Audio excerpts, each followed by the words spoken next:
Bonjour et bienvenue sur cette chaîne YouTube. Je m'appelle Axel Hubert et je suis formatrice et coach.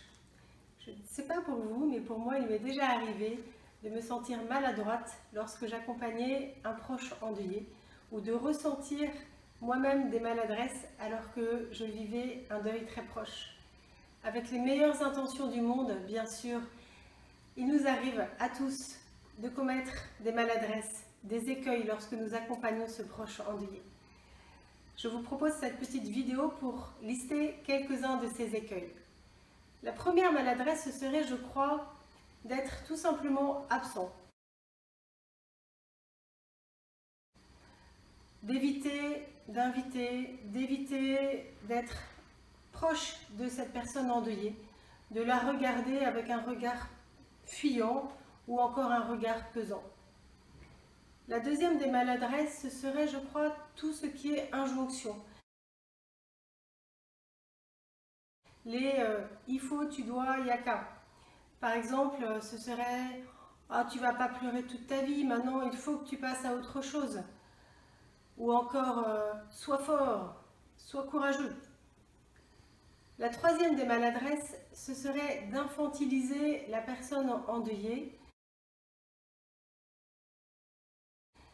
de la considérer comme une pauvre petite chose fragile, de vouloir tellement l'aider qu'on prendrait un petit peu sa place avec un petit peu d'intrusion, bien sûr avec toutes les meilleures intentions du monde.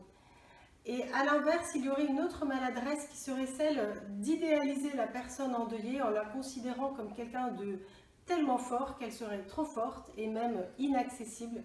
On la mettrait alors sur un piédestal en considérant qu'elle est tellement forte qu'elle n'a absolument besoin de rien et d'aucune aide. Peut-être qu'en réalité, la personne endeuillée est tellement en mode survie qu'elle ne prend pas le temps, qu'elle ne sait pas comment, elle est plongée dans un tourbillon d'émotions et qu'elle ne sait pas demander de l'aide. L'autre maladresse, ce serait de mettre à l'écart la personne endeuillée, de l'ostraciser, de lui dire par exemple oh ben, je veux pas te raconter ma peine, ma souffrance du moment à toi qui es en train de vivre un deuil, ou alors encore de ne pas oser partager ses propres joies de peur de blesser cette personne endeuillée, alors que cette personne endeuillée, elle a besoin d'être dans la vie, de revenir dans la vie, et donc de partager les joies et les peines de ses proches.